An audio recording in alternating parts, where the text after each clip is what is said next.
Good day, ladies and gentlemen. Welcome to Draw with Jazza. I'm Jazza, and today we're heading over to Canada to ask my friend Jenna Gets Creative what she thinks of the Jazzas Jazzy art box. Here it finally is, the Jazzas Jazzy art box. This is, of course, his collaboration with Smart Art Box, a subscription box I have never done before. It's on the more expensive side because they ship it out with a full lesson already prepared. This is not that. This is his technically one-time run. He did do a second run. Orders on that are completely done now. The only way to get one of these boxes now is to win a contest that he's running. He is running one right now. Go check out his channel and find out information about that. But let's go ahead, open this up, take a look at what's inside. And of course, you've probably seen other people unbox this, but there's the Jazza face that you just saw me being foolish with in the intro. Alright. Opening it up. We have a bookmark. Cool. This is the signed in print that he did using all of the supplies in the box. Very nice. Mine's a little bent in the corner, but that's okay. This will definitely be going up on my wall of prints. And it looks like that means I am not one of the lucky few that had an original artwork, but that's okay. I wasn't expecting that. First up, we have a Uniball Signo white gel pen. This one in the box says broad and mine don't, so I guess that means this is a thicker nib than mine. It looks like there's a ghosted white print on the end here, so you can't really tell what sort of ink level is in there, but full it should only come up to there. So, tricky.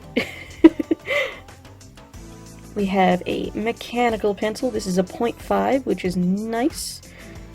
I do have some 0.5 lead in 2H, which is my preferred lead. We have a Faber-Castell dust-free eraser. We have a Tombow brush pen, calligraphy pen.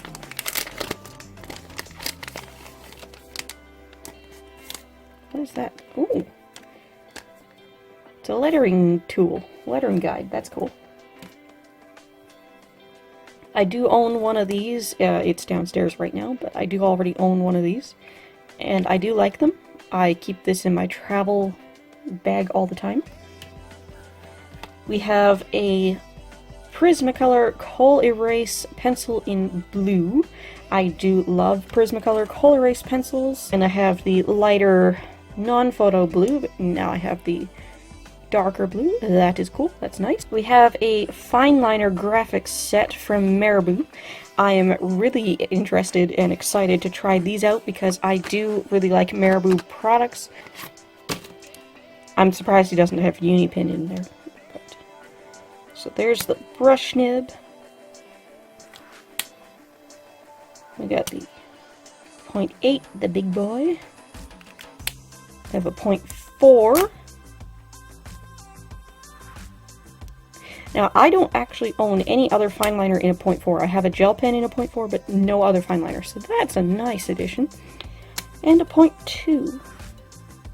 We have another Tombow pen. This is a water-based ink pen that is dual-tipped. We have a brush on this end, and we have a little bullet nib on this end. Faber-Castell Polychromos pencils. I already own all of them, some of them in duplicate, so this is triplicate for these colors, but that's okay. I love Faber-Castell Polychromos pencils, and I will definitely be keeping these 12 separate so that I can do 12 color challenges and, you know, make some nice art using just the 12 set. The Sneak Attack markers. Spectrum Noir Illustrator brush markers in the limited edition exclusive Jazza packaging where, like he said, ooh, they made him shiny. I am so excited for these. So here they are. We have 12 markers. It does include a blender, which is really nice. It's nice when a small set includes a blender. A lot of times they don't. That end is a bullet nib, Generally, a brush nib marker has a bullet on the other end. And there's the brush, and of course this is the new firmer brush. We have some Express It blending card. I do love Express It blending card. This is from markeruniverse.com. You probably already know if you watch me for anything marker, but that used to be imaginationinc.com, and I believe they had copicmarker.com was their old URL, but they're no longer a Copic distributor. They're branching out to other brands. Evidently, they still have Express It, which is nice, and I've had sample size papers from Express It before. Also from these guys.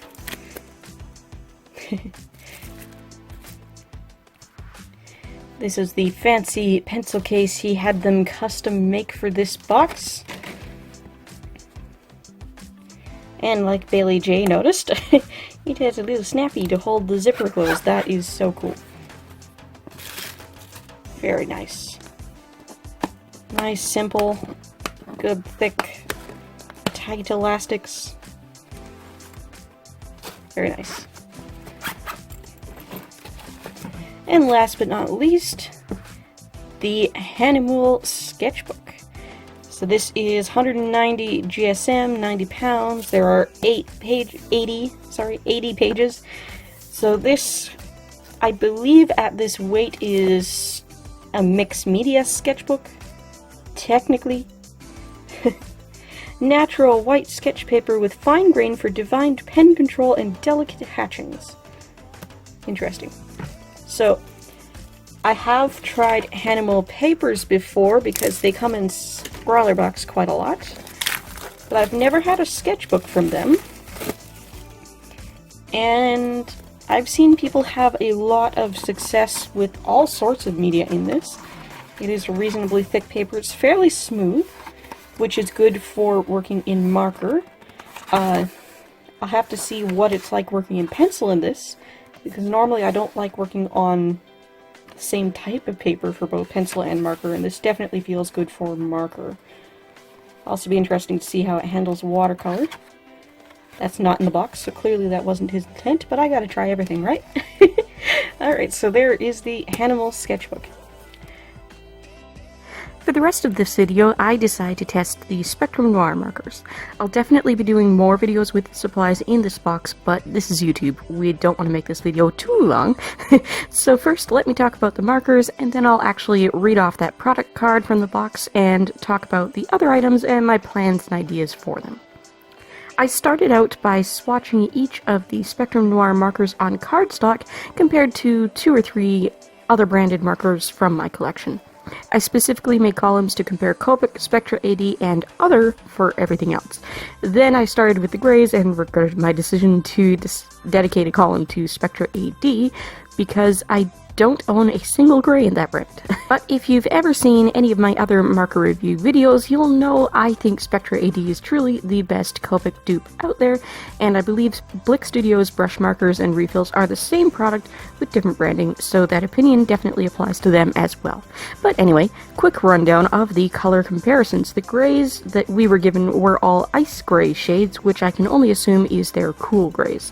After allowing them to dry on the page for a while, they do seem to match up in terms of value with my Copic grays, and the shades are definitely cooler in tone than my Winsor Newton cool grays. Moving on to the colors, B03 Amber is a mid-dark value orange. It's warm but a little desaturated. In my collection, it's most similar to Spectra AD16 Orange. TN3 Apricot is the darker of the two skin tones we've been given. It's a little darker than Copic's Barely Beige, and a little warmer than Winsor Newton's Putty. You'll notice the Spectra AD I swatched is 123 Soft Curl, and it's way too pink for comparison, and that's because the particular shade seems to have faded a ridiculous amount on my Spectra AD swatch sheet. I must have left the end of that sheet poking out of my swatch sheet folder. Oops.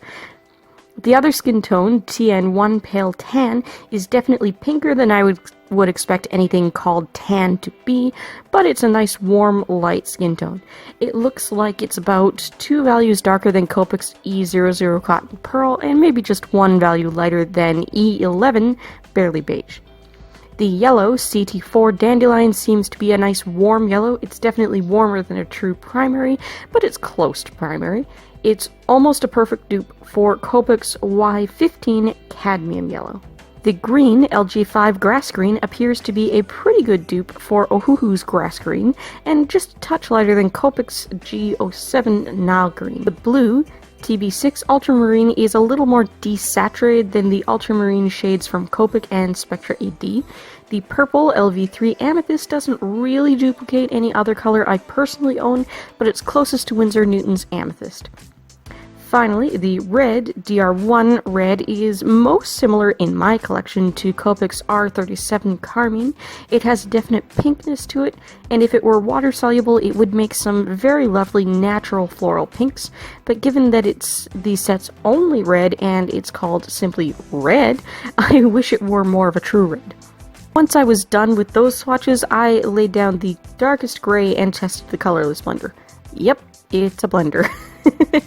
I tested blending these markers with themselves and with my other brands, and these markers blend most similarly to Winsor Newton. Again, if you've watched my other marker review videos, you might know that's not exactly the result I was hoping for. This means there's more alcohol in this formula than most other brands, so if you use these together with other brands like Copic and Spectra AD, these markers are going to be a bit of a bully and push the other inks around at the edges wherever you've blended or laid down the colors side by side.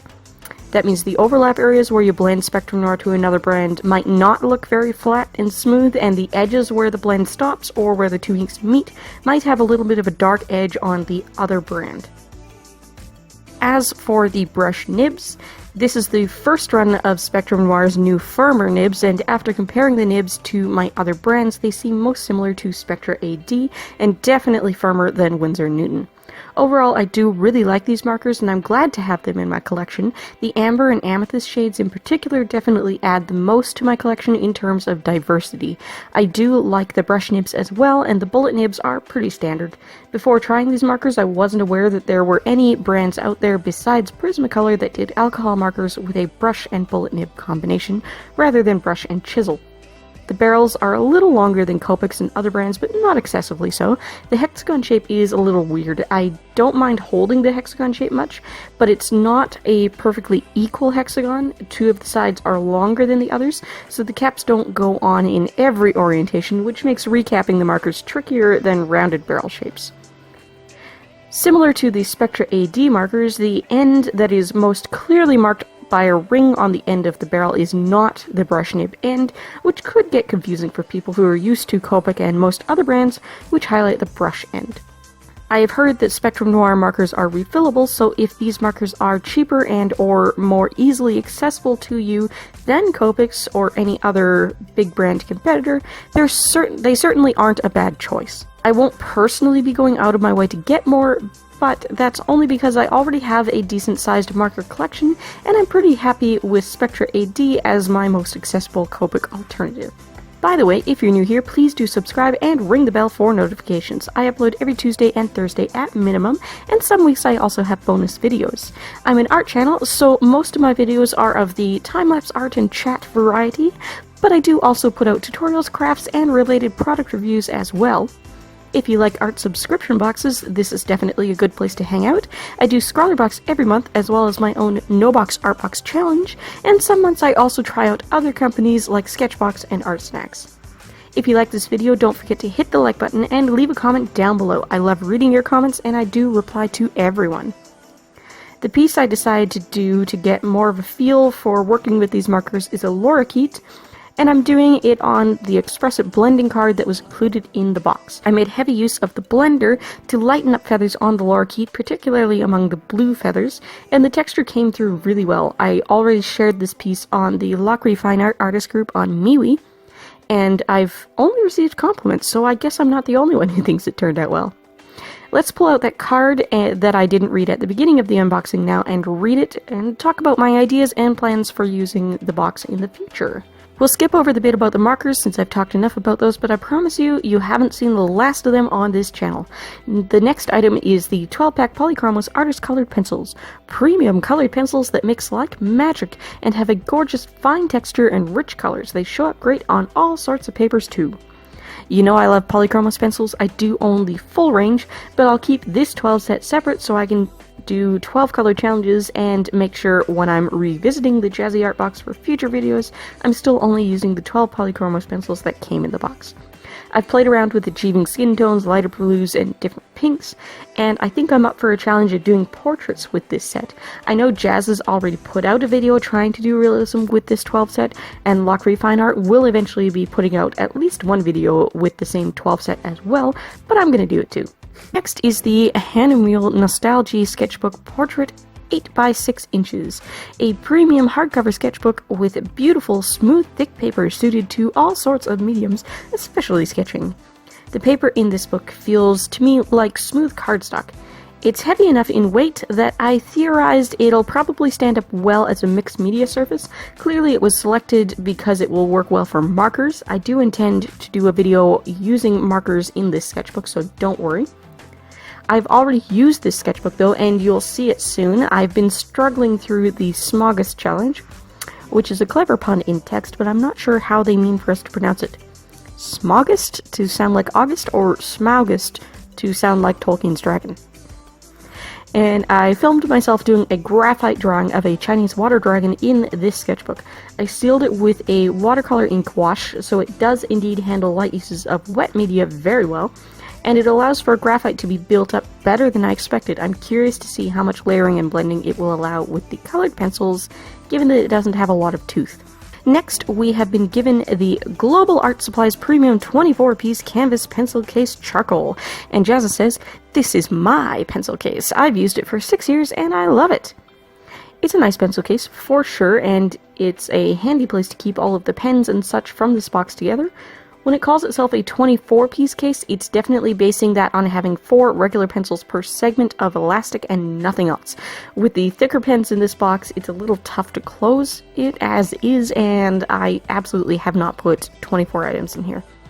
I've also noticed that the Tombow dual tip pen and the Kohl erase pencil are almost too long. The pencil will obviously get shorter with use, and it's just barely too long now, so that won't be a problem for long. The Tombow pen, on the other hand... Speaking of pens, next we have the 4-pack Marabu Graphix Fineliners. Tough and crisp fineliners to cover your inking needs. These are pigment-based fineliners similar to Copic multiliners and all of the pigment liners out there from Sakura, Staedtler, Unipin, etc. This set is 02, 04, 08, and brush. It's nice to see the even number sizes because most mixed size fineliner sets come in odd numbers, so this is only the second or third 02 in my collection, and it's the first 04 pigment liner for me. We also have a Zebra M301 mechanical pencil, 0.5mm black. Jazza says, "I love this pencil. It's super light and sleek and really pro to use."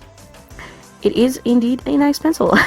It's sturdy and not too light or heavy in the hand. I'm guessing it's HB lead included, but when that runs out I'll be using 2H because that's the only size 0.5mm lead I currently have. I've never tried this particular brand of pencil before, so it's nice to have. Perhaps I should do a comparison with the Plumchester 0.5mm pencil that came in a recent Art Snacks. I can put the same lead in both and see which one performs better. Next on the card is Prismacolor Kohl Erase Blue Pencil. And Jazza says, "I use this pencil for my construction sketches, plus it's erasable." As you saw in the unboxing portion, I do already own a couple other Kohl Erase pencils, but not in this darker blue shade, so that's a plus. I wonder though if Jazza knows about the non-photo blue shade and if he would have chosen that instead or not. I prefer the non-photo blue because it's hard for photographic technologies to pick up, hence the name. So your sketches aren't obvious on the finished piece when you scan or photograph the work. It's also much closer to being a true cyan than this pencil is to being a neutral blue, so keying it out in Photoshop would be faster. Next up, Tombow Dual Brush Pen Black. This thing is really fun to play with for comic art and outlines. I do already have the Tombow brush pen and with a gray end, so it's nice to have this one where both ends are black. I appreciate the variety in nib sizes here, but given that the Marabu Fineliner set has a thick brush nib and the other Tombow pen we've been given is a plastic nib type, I think this pen is a bit redundant in this box. Speaking of the other Tombow pen, Tombow Fudenosuk Brush Pen Black. And Jazzas says, "This is my ink pen wildcard. Really useful for fine-tuning tasks." I do already own this pen and the softer tipped version, and I really like them. They live in my travel pouch, and I agree with Jazza. They're great for fine-tuning. They're very similar to Micron PN pens, but I don't think Tombow pens are waterproof. Getting close to the end now. Next we have the Faber-Castell's Dust-Free Vinyl Eraser, a brilliant all-round eraser. It's nice that we have been given a high-quality white vinyl eraser. This is definitely what you would want to have around if your goal is to erase completely, and a standard rectangular eraser like this one is good for big areas and working quickly. I do love my Tombow Mono, but nothing truly replaces having a standard block white eraser in your bag. That said, I'm not really all that hyped about dust-free erasers. In order to avoid having these erasers shed a ton of little dusty bits when you use them, they flake off in long, stringy rolls. So yes, they're dust-free in the sense that you don't get a million little pieces everywhere, but you are getting pieces to pick up still, and I really feel like these wear down faster because of the way they flake off while in use. It might have been interesting to include a kneadable eraser in this box. Maybe if something had to go in order to accommodate that, it could have replaced the dual-ended Tombow. The last pen we have is the Uniball Gel Impact Pen White. Add highlights and shine to your drawing and make them pop. So this is the Signo gel pen everybody raves about. I do really like them, and when they're working smoothly, they're generally better than the jelly rolls because the ink is more opaque. I find the roller balls gum up and need to be cleaned faster than the jelly rolls though, so I'll often use the larger jelly roll as a compromise. This particular pen is a larger ball size than my other Signos, so it'll be interesting to see if it gums up less. And last but not least, they were able to include a 4-pack sampler of Express-It blending card. These are 4.25 inch by 5.5 inch, which is a different size than any other sample pack I've seen in this paper. If anyone out there is watching this video, has never used any sort of coated paper before and hasn't opened your pack yet, be careful. The coated papers work best on the intended front side, so leave them in the sleeve until you want to use them so you know which side that is. Well, I've done enough talking for now. Hopefully I could trim this down to a sensible length for you. I'll be back on Thursday with this month's No Box Art Box Challenge. If you've got any ideas or requests for me to do with just the Jazzy Art Box materials in future videos, let me know in the comments down below. Bye!